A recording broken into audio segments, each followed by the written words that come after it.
Lately, I've been thinking, I want you to be happier, I want you to be happier.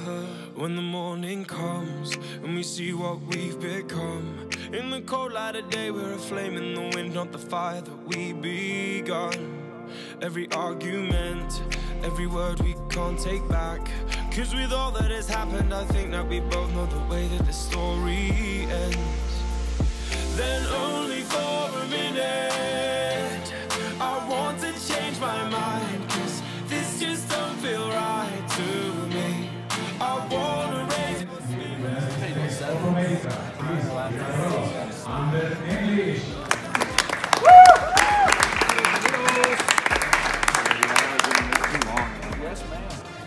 Qualifying on position number 2, representing United States of America, is Kimberly Rowe. On position number 4, representing United States of America, is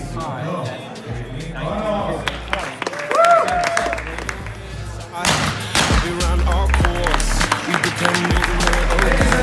Now if we jump together, at least we can swim far away from the wreck we left.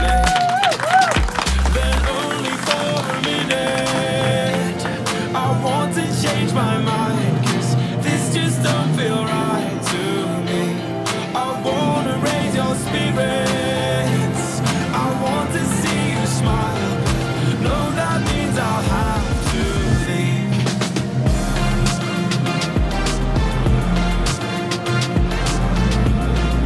No, that means I'll have to leave. Lately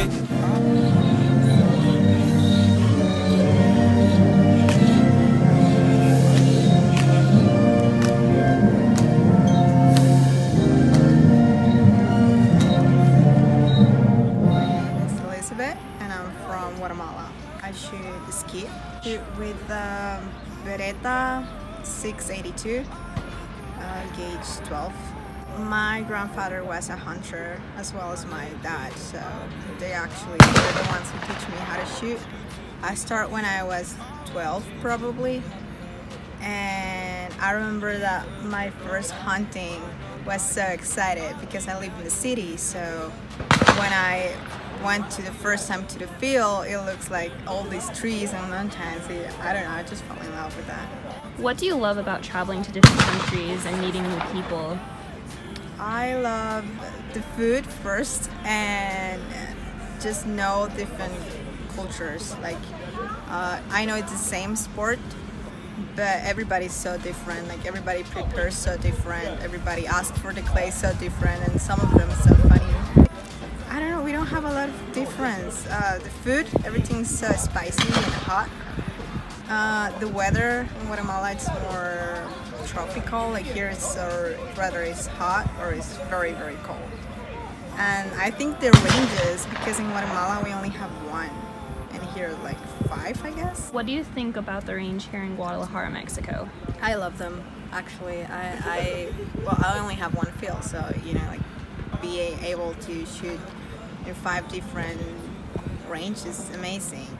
I like the background of some of them, but like the range 5, I hate it. I hate it so much because it's like a mountain and it covers the clay. So because it's so close. Yeah. And the shadows from the trees. Yeah. Okay. Everybody's so cool, and everybody's here for the same reason, with the same passion, with the same goals. I don't think that somebody's here like, oh, I don't want to do this and I don't want to be here. I don't think so. And it's I don't know, it's curious, like when you know somebody from France or from China, and knowing that even though they're so different cultures, they like you share something with them, that is the love you have of shooting. So, well, right, I think the always goal would be get better than you were like last year or yesterday. My short-term goal is the Pan American Games, that is the next year. And I think the long goal for everybody is the Olympics. I think that's the dream at the end of the day. I think the passion, you know, like the feeling of Like you have a reason to wake up every single day and be like, no, today I'm gonna do better. Today I have a reason to try, even if you're sick or you don't want to do it. Like you get up and do it and try. I think like having that reason, that's my biggest motivation. You know, when you're with your weapon and asking for the clay, it's like your heart. I don't know if everybody, but my heart is like 1,000 miles per hour, and I haven't experienced anything, or I haven't met anybody who make me feel what shooting makes me feel. My name is Daniele. I'm from Brazil, Rio de Janeiro. My father is a champion, and when I was a little girl, I stay with him all the time at the club and the stand. And so I start to shooting with him and love. It's the first time I leave Brazil as the first international competition, and very nervous with Olympic shooting like Kimberly Road, and it's an extraordinary experience. I shoot with her at Rio de Janeiro, and it's a really good experience. The camps all are good. I don't feel difficult. Only the background, it's with small mountains. Very close. Yeah. So does that make it more challenging that it's closer? No, it's only costume. It's extraordinary. It's extraordinary. Yeah, the people are so cool. So it's exciting to meet and see. My name is Amber English. I shoot international skeet. I shoot a Perazzi MX-8. I'm from Colorado Springs, Colorado originally, and now I'm in the Army Marksmanship Unit down in Fort Benning, Georgia. So it was actually kind of a family affair. I did gymnastics growing up. Realized that wasn't going to work out, and so I got into shooting. I tried rifle pistol, was not for me. So I tried shotgun last with Lloyd Woodhouse, and that's how I've been in here ever since. I've traveled with them for so long, it seemed kind of second nature.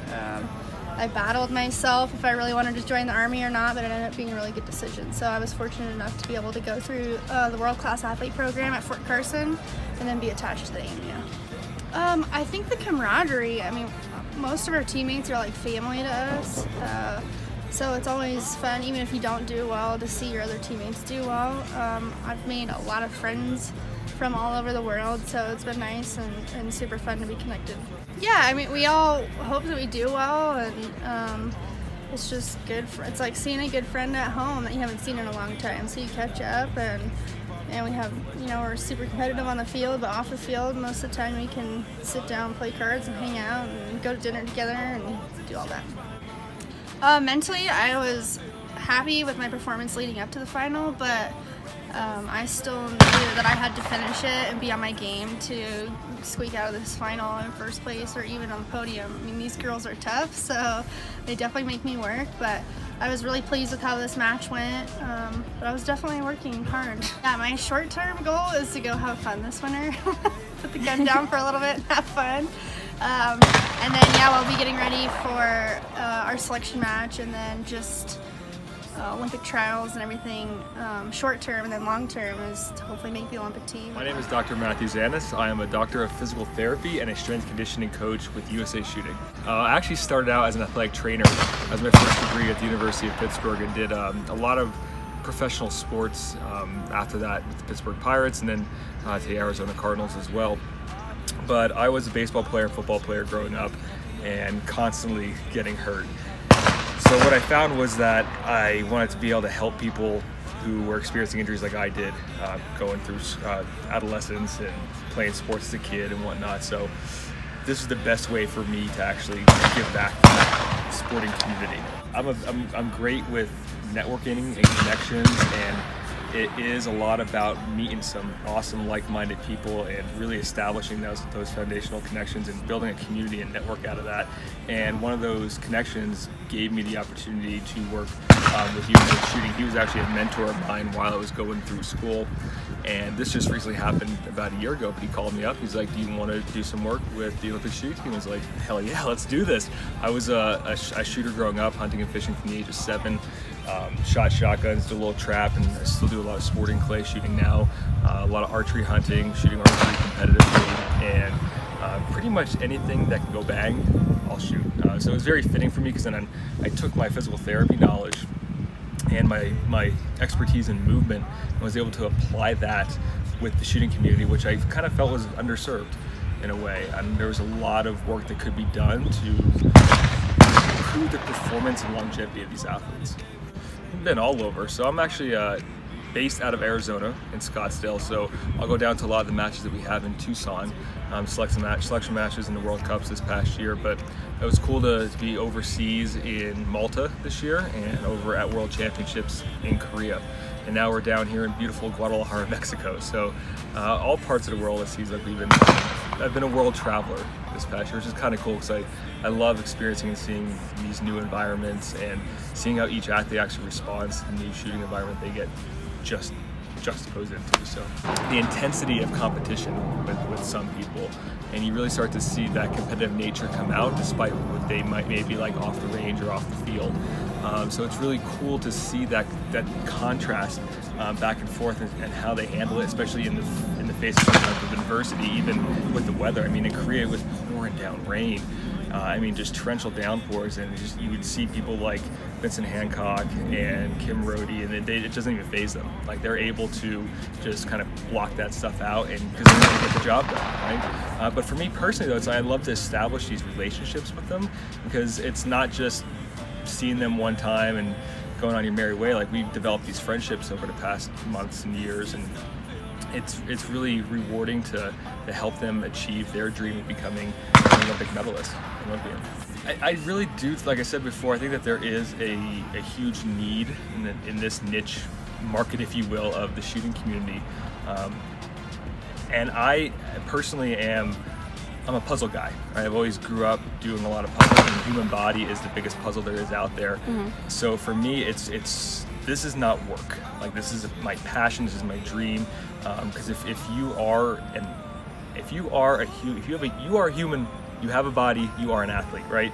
There's no difference between if you're an Olympic athlete versus a high school kid or a 4-year-old playing soccer, or an 80-year-old who just wants to get up and out of bed in the morning, right, and go on walks. It still comes down to movement and figuring out what are these particular athletes' unique limiting factors, and be able to help them improve those factors in a way that not only for me personally helps keep them injury-free, because if you're injury-free and you're more resilient, you're more durable, you could actually have a longer lifespan in this sport, but then also improve the performance at the same time. Especially when you get to the Olympic level, that degree of performance enhancement is like 1% could mean the difference between a gold medal and not even being on the podium. Physical therapy it's kind of, for me, I think there's an identity problem with physical therapy. People have this misconstrued notion that it's just, some guy in khakis and a polo stretches somebody out on a table, right?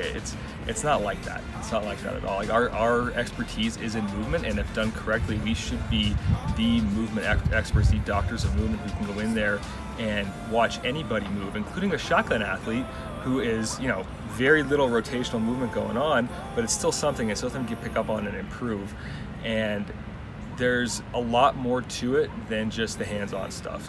Everything involves strength and conditioning as well. Like, these are principles that we hold tried and true, and progressive overload and getting people stronger is how we stress the body in a way to make these positive long-term outcomes. Getting people involved and taking responsibility and showing that they have control over their body, because the human body is super resilient, super durable. It could heal itself if you impart the right stimulus into the system. And I think that is commonly left out of most physical therapy practices. So that's something that I personally really like to put out there into the world, because we are trying to make this big paradigm shift, right? We're trying to improve the physical therapy profession and actually show people what it's like to take responsibility and work together to achieve a goal. My name is Dr. Matthew Zanis, and shooting is my Olympic sport. My name is Federico Gil, I am from Argentina. And I am Melissa Gil, and I'm from Argentina too. We are skeet shooters, and both use Kirchhoff K.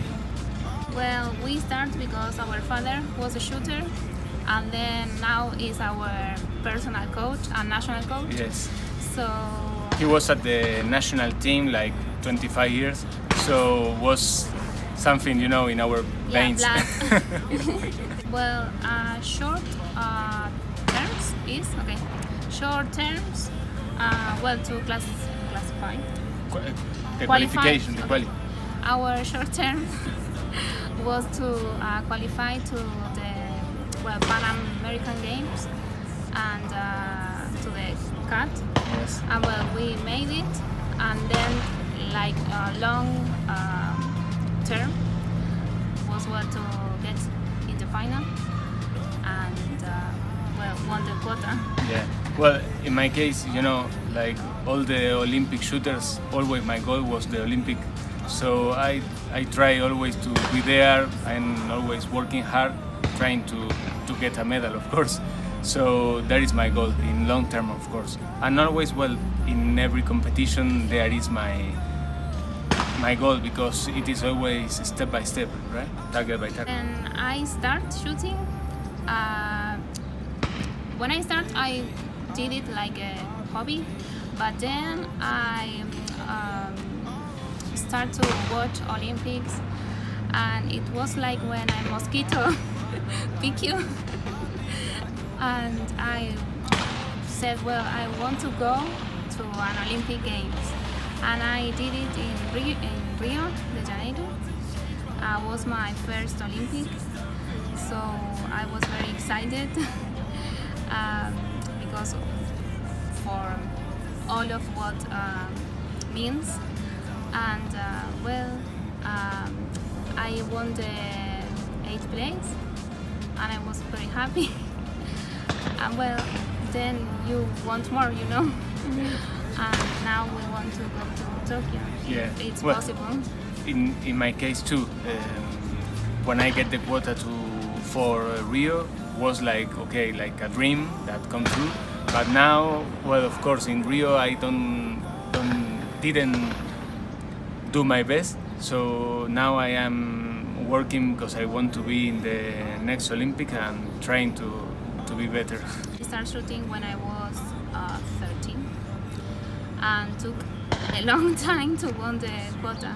So when I did it, for me was the best.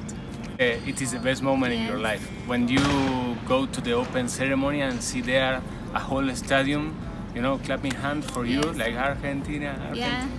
You just get goosebumps, right? Yeah, goosebumps. Exactly. Okay. Exactly. It's for sure the best moment in your life. Yeah, of course, because all the athletes, whatever you are, have the same passion, the same sport. So of course, also with this sport you have the possibility to have friends in different places. It's incredible. And also at the Olympic, because the most important at the Olympic Games is that all the athletes there have the same position. There are not religion, no nothing. All is the same. We are eating the same food, have the same cartridges, the same competition. So you have the same dream. For me, it's not only the best moment in my life. Maybe it's like, you know, the perfect world because they all are equal. It's not the important thing, you know, to win a medal. The friends that you made, and the countries and the culture that you know. This is like, I don't know the word, but como culturalmente como que es importante. Sí, well, sí, no sé. You know, like a baggage you put inside of you, and you have for all of your life, no? Like, well, experience. to all the guys who will see the video, if you want to be a shooter, do it. It is one of the best sports in the world. I like it. And you have the best examples, no? Yeah, of course. Here you don't fight with other athletes. You are fighting always with yourself, trying to be better every time, every moment. So for me was the best way to know how can I fly. So it's a great option. Yes, and make you a better person. We are one of the few families who have the privilege to go to an Olympic game, 2 brothers and the father at the same time. At the same time? Yes, because my father was the national coach at that moment. So we went to the open ceremony, 3 together, all the families. That's awesome. So My name is Jessica Delos Reyes. I am the Associate Director of Media and Public Relations for USA Shooting. And so what that means is I manage the image we put out for USA Shooting, and that's in press releases, social media, photography. I'm kind of entrusted to tell our story. Okay, and as far as this competition goes in Guadalajara, Mexico for Cat Games, what roles are you playing? Because I keep calling you Team Mom, but Yes. you're so much more than that. Oh, thank you. So here in Guadalajara, I'm actually here in a different role. As you will see, my credential says Team Coach. I'm clearly not going to tell anyone how to shoot a gun, but I do know the rules. You guys know how to shoot at this level. You know what you're doing. You need an advocate. And so that's kind of my role here, and whatever it takes to get the job done, because Jay has the background, the knowledge, he knows what to do in this game. I'm supposed to take all of those other stresses off of him, registering people for things, making sure athletes are where they need to be, even if it's sewing vests so they pass equipment control, whatever it takes to make sure he can focus on his energies on making sure the athletes have what they need to be their best. Yeah, with this job, I've gotten to travel around the world. I've been to Russia, now Mexico, Brazil, Canada, and it's kind of funny how you go to these very diverse locations, but it's kind of the same band of people that you see everywhere, so it's kind of like a family reunion, whether it's here in Mexico, whether it was when we were in Russia. You see the same people, and everyone, it really is kind of a family atmosphere. If someone needs a gun part, if something breaks for someone, everyone is there to support. Here, for example, yes, there are so many countries who we've built great relationships with. I would say like the Puerto Ricans, for example.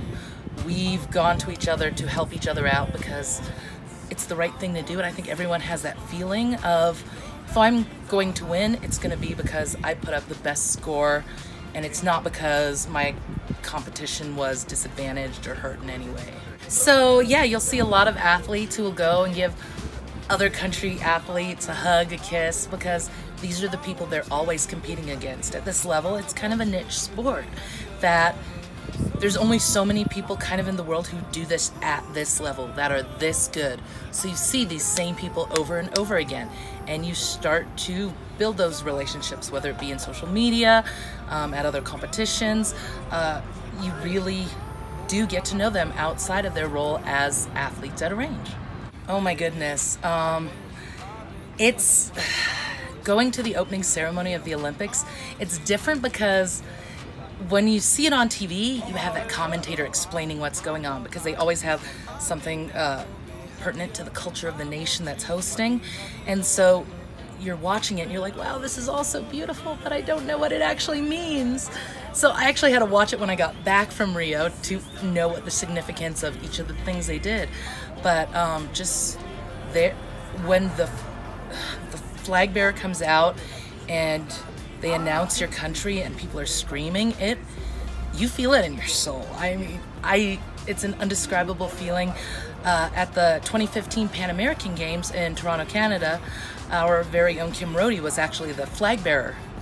So as such, I actually got to walk with the athletes. I'm staff, so normally we get to attend these things, but we don't get to be a part of it. I was in the warm-up suit right there walking next to her as we entered the arena in Toronto and people screaming for you, and you're chanting as you're like walking out there like you're getting ready to go compete, even though it's just opening ceremony.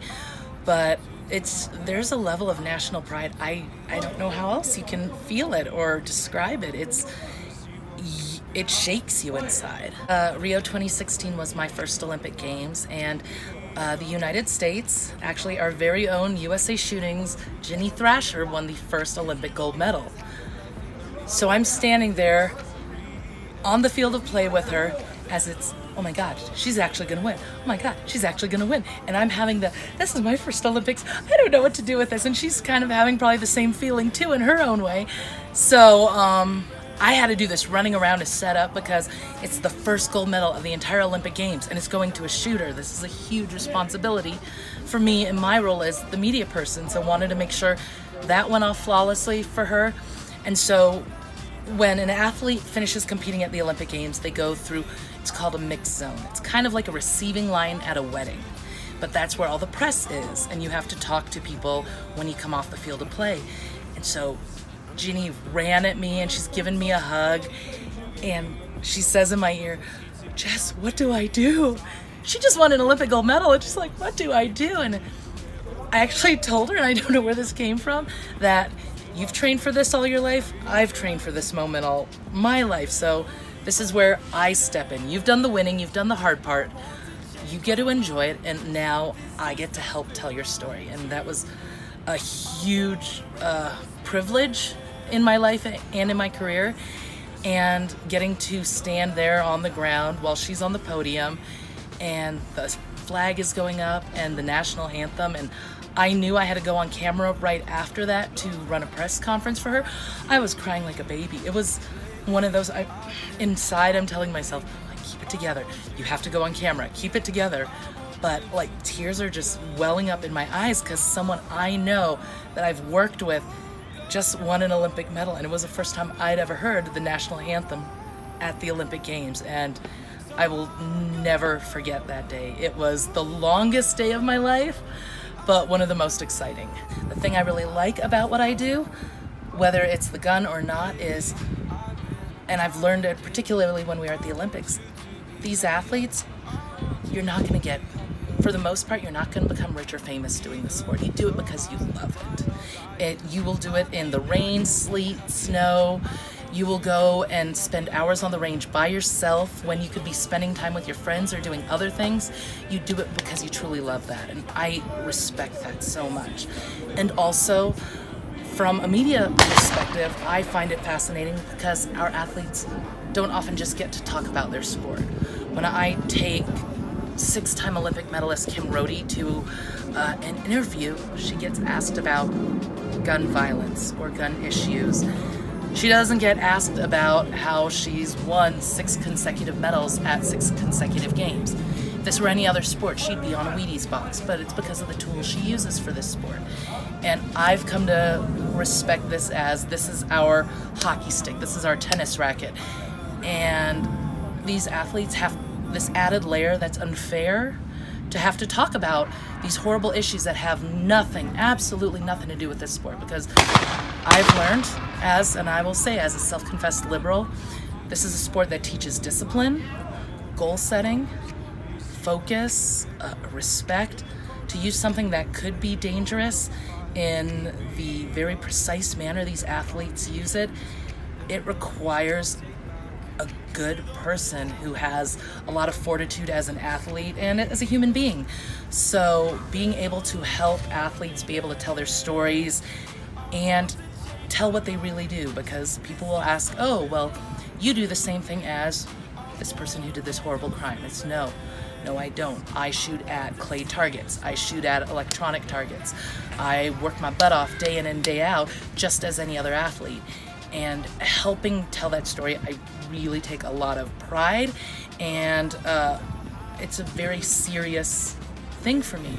Because the second we misstep, it could all go south in the public's perception. The thing is, we also have a chance to change the public's perception about what we do in this sport that, if you talk to any of the USOC psychologists, will tell you is by far the most mentally demanding. it's definitely a labor of love. 100% a labor of love. Even when, as a non-shooter, I started shooting, and I shoot now. And what other sport? I mean, I'm a pistol shooter. I had Frank Thompson, Olympic skeet shooter, who's showing me how to hold a pistol, and then I had a rifle shooter showing me what I should be doing. So I have all these people, the top of their game, helping me who's never done this sport before. I don't see Michael Phelps hopping in the pool to help someone who's never done his sport, and that just shows it's people who want to tell the story of this love for this sport through the teaching of it, the practice of it. It's something you don't see in other sports. Mi nombre es Elisa Ramírez y tirar es mi deporte olímpico. Sou Daniele, judeon do skate, damas, do Brasil, Rio de Janeiro, e é um prazer muito grande estar aqui no México. My name is Dr. Matthew Zanis, and shooting is my Olympic sport. Mi nombre es Federico Gil y el tiro es mi deporte olímpico. Mi nombre es Melissa y el tiro es mi deporte olímpico. My name is Amber English, and I am proud to say that shooting is my Olympic sport. Hi, my name is Jessica Delos Reyes, and shooting is my Olympic sport. Even though I might not like this, I think that you'll be happier. I want you to be happier. Then only for a minute, I want to change my mind, 'cause this just don't feel right.